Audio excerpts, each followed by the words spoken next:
I'm Andrea Giles, and you're listening to the Heal from Infidelity podcast, episode number 74, Healing After Betrayal with Melissa Snow. Hello, and welcome to the Heal from Infidelity podcast, where courageous women learn not only to heal from their spouse's betrayal, but to become the boldest, truest, most decisive, and confident versions of themselves ever. If you know there's more for you than the life you're currently living, but don't quite know how to get there, you are in the right place. Stick around to learn how to create a life that will knock your own socks off. Is it possible? It is, and I'm here to show you how. I'm your host, Andrea Giles. Are you ready? Let's dive in.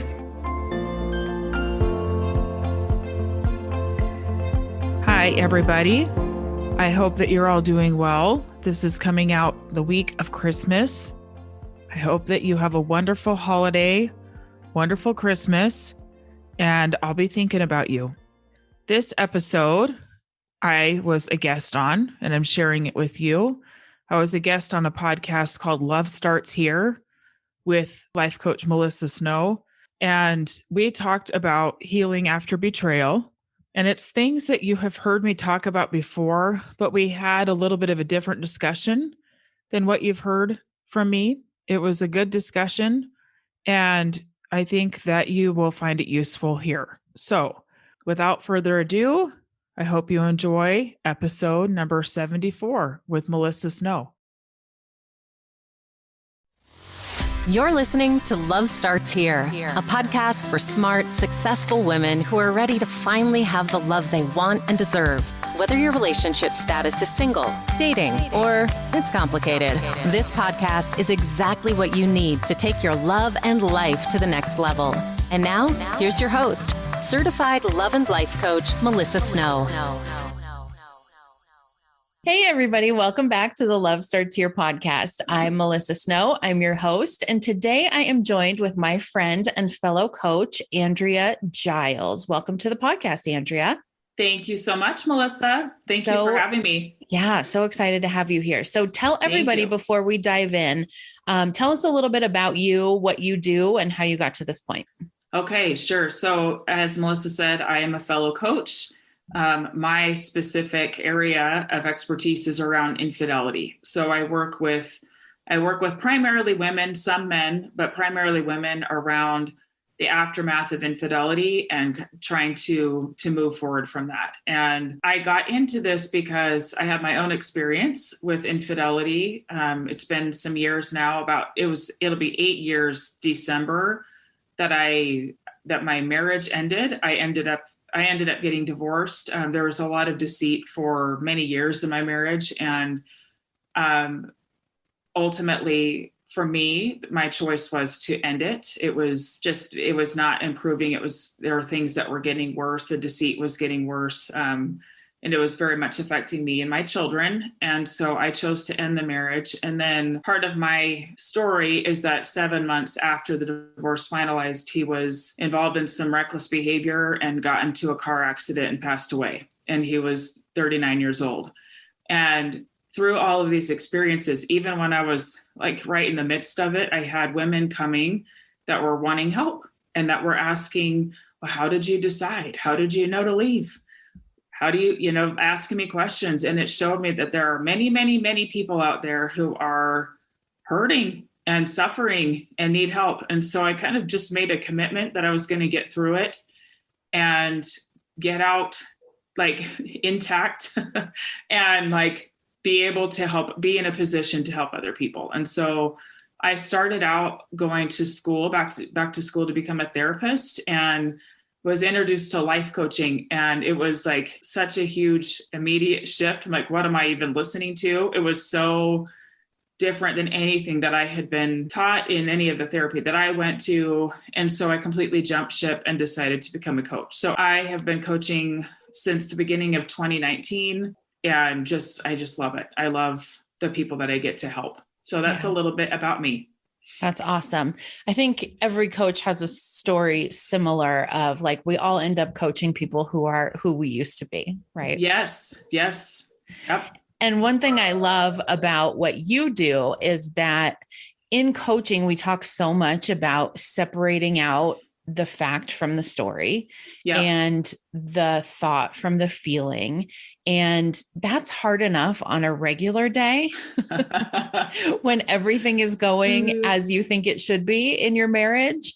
But then when something like this happens, when you find out that your partner's been unfaithful in whatever way, that could be an emotional affair, a physical affair, some other form of betrayal, it's so hard to separate out what is actually going on from all of the stories that your brain is telling you about them and all of the feelings that you're having. Yes, absolutely. It can get very messy, very confusing, and it's so important to do that work, right? Yeah.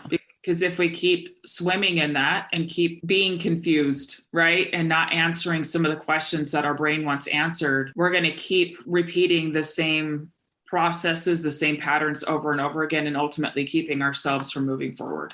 Absolutely. So I want to talk, there's so much that we could talk about today, but I want to talk about just the idea of trust after a partner has been unfaithful. And I think you're the perfect person to talk about this, because there's the idea of learning to trust the person who has betrayed you if you decide to stay in the relationship. There's the idea of learning to trust yourself again, which can be very hard. And then for you, you also then went on to have another relationship and get married again. And the idea of trusting someone else is probably pretty complicated too. Yes. So let's start first with the idea of, if you are deciding to stay in your relationship, at least for now, you're trying to make it work after infidelity. How do you go through the process of learning to trust your partner again? So I think that, okay, there's some different components here. So first of all, healing is an inside job. It really is. It's an inside job. I wish that we could hand it off to somebody else. It'd be much easier, right? Like, you just do these things and then I get to feel better.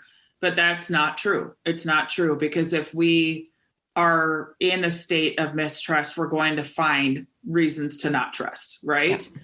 And Melissa and I, we were, to your listeners, we were talking a little bit before we started recording about how we can have them check all the boxes, right? We can have them check in with us every day. We can go through their phone. We can have all their passwords. We can have trackers. We can have all of these things, right? Does that build trust? Does that build trust? And what I help my clients with, and what I think ultimately is the thing that makes the biggest shift in being able to lean into trust again, is one, getting your bearings back of trusting yourself. Trusting yourself. And I want to talk a little bit about that.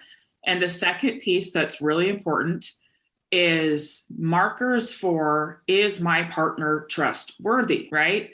Sometimes we want to give trust back because it feels better. It feels like, oh, we can just patch it back up and I can just hand this trust back over and away we go. And sometimes the truth is that the person is not trustworthy just yet. Doesn't mean they can't build it. It doesn't mean that it's not coming, but sometimes it's poor judgment to just hand over trust. Sometimes it can be another way that we kind of go blind to it, to what's going on, because the truth can really hurt sometimes, right? Sometimes seeing yourself and seeing your partner in broad daylight can be painful. So backing it up to self-trust. Okay, so self-trust, one of the things I hear all the time and that I really, really struggled with myself was, how did I not know? It was right in front of my face. How did I not know? And I would challenge that. I think for all of you listening, there were things that you probably saw that felt off to you, that you had a kind of a gut feeling about, and that for one reason or another, maybe you pushed aside. I know for me, we had 6 kids together, and it was easier for me to look away than to look at it head on because of what it could possibly mean for my family. Right. Like, I didn't want to look at the options. I didn't want to see, because it meant this is going to be hard. That's kind of what it meant for me. It was like, now you have to choose. Now you have to make some tough decisions. Now you need to show up and have these tough conversations and ask these tough questions. And until it was like very like undeniable, like I couldn't ignore it anymore, it's easy to kind of go blind to. It's a survival mechanism. And so part of building self-trust is looking at those times where you did know, like you knew something was off, and checking in and learning from yourself there, that is your own wisdom. That's your own meter, that is there, and it's always been there, and it's not going away. And rather than punishing yourself for looking away, understanding why might I have looked away, and trusting that you actually did know more than you think you did. Mm-hmm. And there are the few, I will say, there are the few, people who are the one that's being unfaithful in some way, that are very, very good at what they do. They're very good at being deceptive, very good at it. And so there are some cases where truly it was so masterfully hidden that it has nothing to do with you. It's the other person and their deceit. Yeah. And like you said in the beginning of the podcast, when you trust someone, you see everything as evidence that they are trustworthy. When you don't trust someone, you see everything as evidence that they're not trustworthy. So I think for me, at least when I went through this experience, there were some things that I thought, well, that's kind of weird. But because I trusted him so completely, I was just like, weird. Okay, moving on, Yes. And I think what you said is really important too, in terms of looking at those things that you might have missed or the things that you saw and just pushed aside for whatever reason, but doing that from a place of like curiosity and wanting to learn and grow, rather than, I think what our instinct is in this situation is to look at it from a place of judgment and like shaming ourselves. And I'm so stupid. Why didn't I see that? Yeah, exactly. This sounds a little off topic, but I want to just it goes along with what we're talking about. So I've been watching this documentary about 9/11, and it's been so interesting because we had this massive collective crisis in the United States that we all felt, I think we all knew it will never be the same. It will never be the same, right? We're not going back to the way things were before that.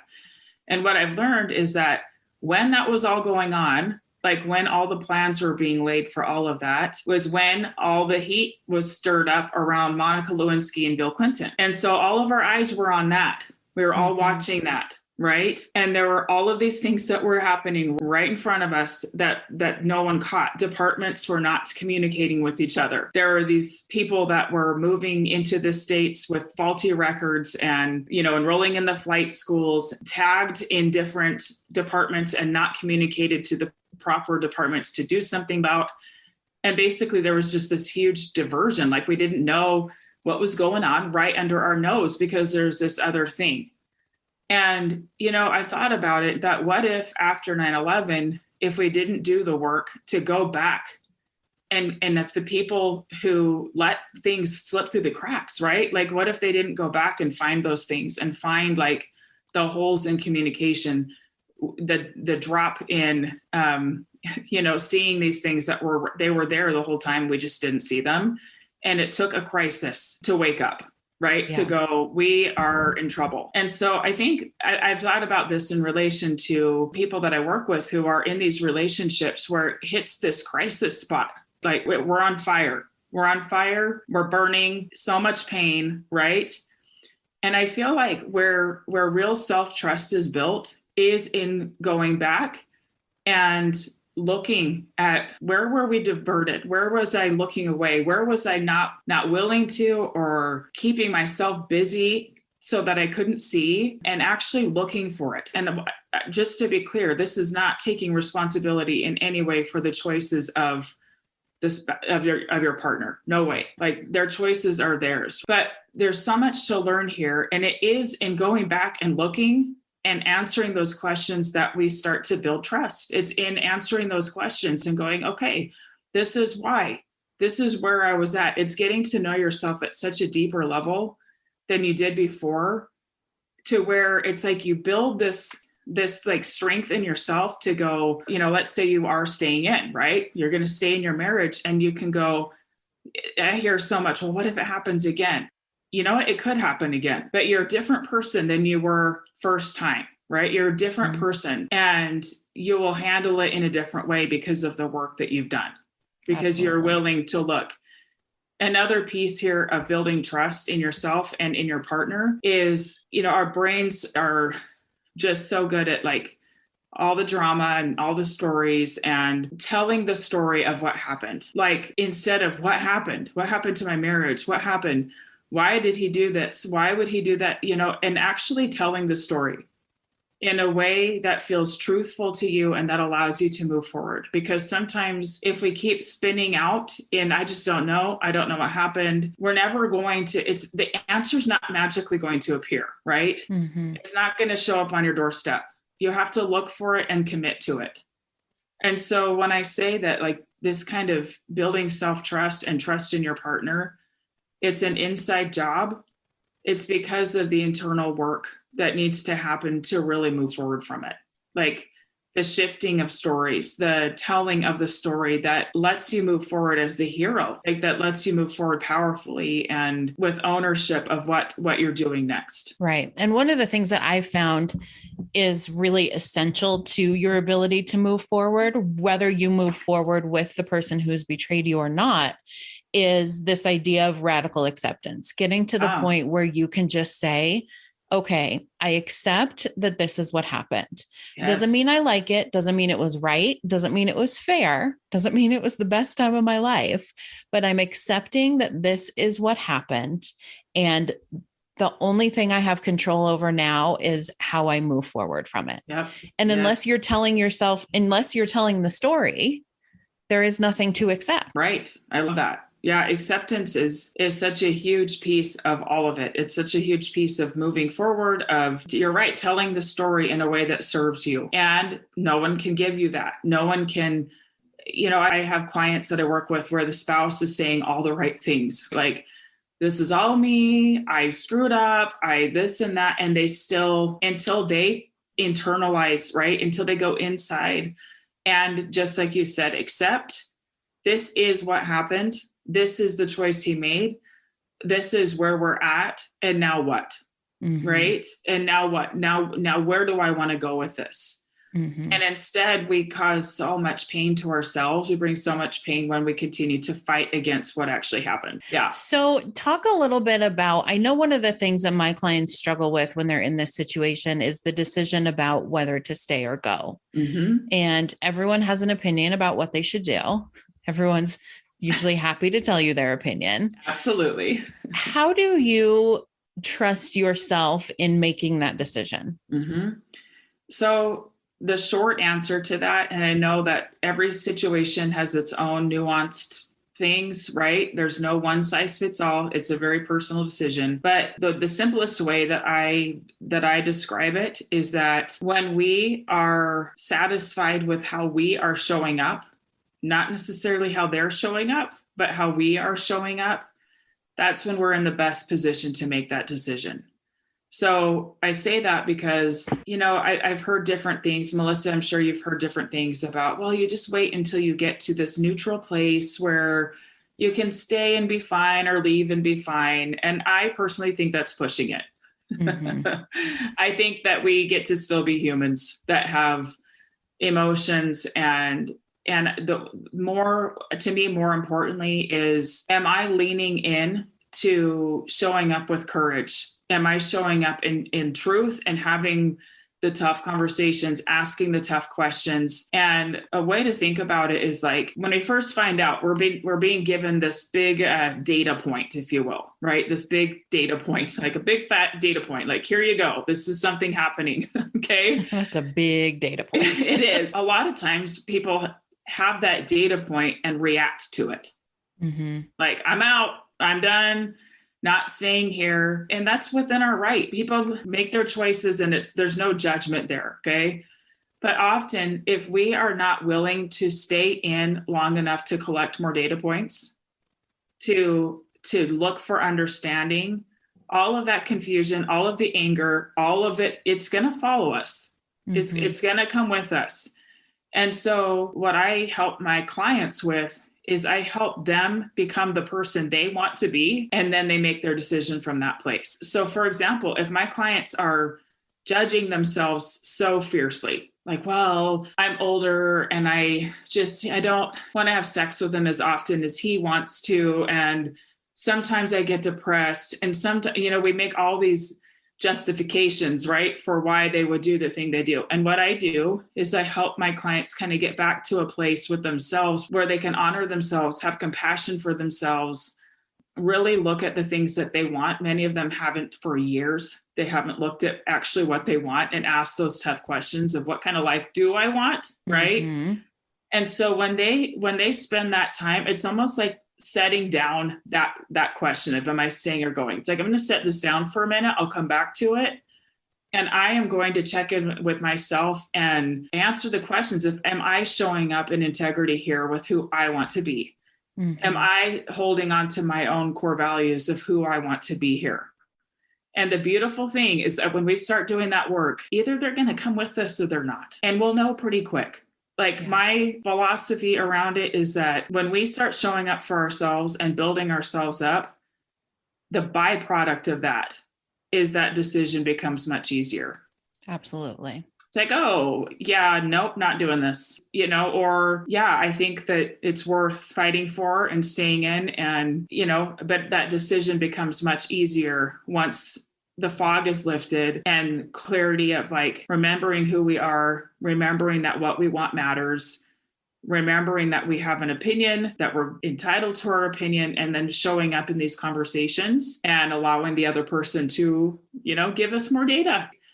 And so if one partner is leaning in to growth, into really looking at it all with their eyes wide open, you are going to get data points if the other person is willing to do the same. Absolutely. Are they are they willing to grow? Are they willing to be uncomfortable? Are they willing to be vulnerable here? You'll know. Yeah. And you get to walk away, if you choose, with your head held high, saying, I like who I showed up as. I like that person. I'm proud of her. And this is not what I choose for myself. Yeah. I always tell my clients or my potential clients who are trying to decide if they want to stay in their relationship, even if it's not betrayal, even if they're just trying to decide if they want to stay or go, is that you can make the same decision from very different spaces, right? Deciding to stay in a relationship from a place of fear is very different than deciding to stay in a relationship from a place of love. Yes. Ultimately, the decision is the same, right? You've decided to stay or you've decided to go, but doing it from a place of fear or from a place of anger or hurt or whatever you're feeling versus from a place of clarity and confidence and certainty. The decision might be the same ultimately, but your experience of it is going to be very different. And the result that you have afterwards is going to be very different. So true. So true. I know for me, I want to point out that for me, I had those real moments of clarity where I knew that it was a dead end, that in my situation, he was not ready or willing to be truthful about things. And it just got more and more volatile for myself and my kids. Mm-hmm. And for me, when I was calm and centered and grounded, I knew that I was making the wisest decision for myself and my children. But you can bet that fear came up. Mm-hmm. Right. You can bet that I felt scared and uncomfortable. I had been a stay-at-home mom. We had 6 kids together. He was a lawyer, for Google. He was very successful. I'm I have no idea what I'm going to do. I might end up working at Walmart. And I was down for it. I don't know. I don't know how this is all going to work out. But I knew from the most truthful place inside of me that it was the best decision that I could make for myself and my kids. But the fear came up. But here's the thing. Here's the difference. Is when they came up, I had that foundation of love, even for him, so much love for him all the way through. It wasn't from a place of hatred. And you're right. My experience coming out of that was much different than it would have been had I just been angry and mad and coming at it from a place of revenge or anything like that. Mm-hmm. Very different experience. And even grieving his death when that happened so close to when we got divorced. I'm grateful to myself that I was loving throughout the process. Yeah. Because I was able to show up for my kids and grieve with them and grieve for him, where I think I would have been in a different place had I not chosen to go through with it in that way. Totally. Yeah. Yeah. So before we wrap up, is there anything, I mean, I could probably sit here and talk to you for the rest of the day and we still wouldn't cover everything, but For sure. is there anything that you would add to any woman who's listening, whose partner has been unfaithful and she's struggling with trusting him, trusting herself, making a decision? Is there anything that you would add that we haven't already touched on? I would say, I think the most important piece here and the biggest casualty I feel in infidelity is how hard we are on ourselves and how mean we become and how we judge ourselves. And I think the biggest casualty is the harm we do to ourselves, right? Mm-hmm. This person hurt us, but then when we make it mean the things that we often do, it can be just crippling. And so what I would say to the people listening who are in that spot is that you were not made to live a mediocre life. You were not made to just to deal with things, right? Just to go through the motions and settle. And you were made to thrive. You're made to thrive. And what I would say to you is to spend some time, even if it feels a little bit threatening, looking at the kind of life you actually want and really like scanning out. I like 3 to 5 years, like scanning out to the kind of life that you want and really tapping into who she is, like really getting to know her. Who is she? What does she know that you don't right now? What does she want you to set down that you're carrying around that is slowing you down and burdening you and that is false? Like, what does she want you to let go of? And when we can tap into her and like feel what she feels like and see what she sees, I encourage you to use that intel, that information as kind of the North Star of where you're going. My belief is that there are no like dangling carrots in front of our nose of like, you can't really have this. This looks great, but you can't actually have it. I don't believe that. I believe that our desire becomes our roadmap, that the things that we want, when we really dig in deep and look at the life that we want, that's our roadmap of what we are intended to have.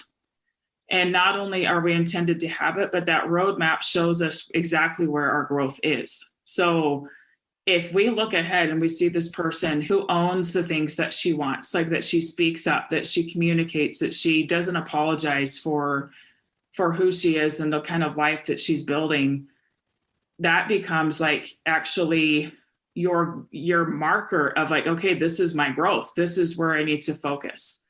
And trusting her, like trusting, like you already have everything you need. You already have all the answers of what to do, all of it inside of you. It's just letting her out and communicating and like looking ahead and remembering that, we're magnificent. People are, we're not meant to just like get through. We're really not. We're meant to thrive. We're meant to have beautiful lives. And so learning from yourself, trusting that all the best things are out in front of you and tapping into that more than you're tapping into what's behind you.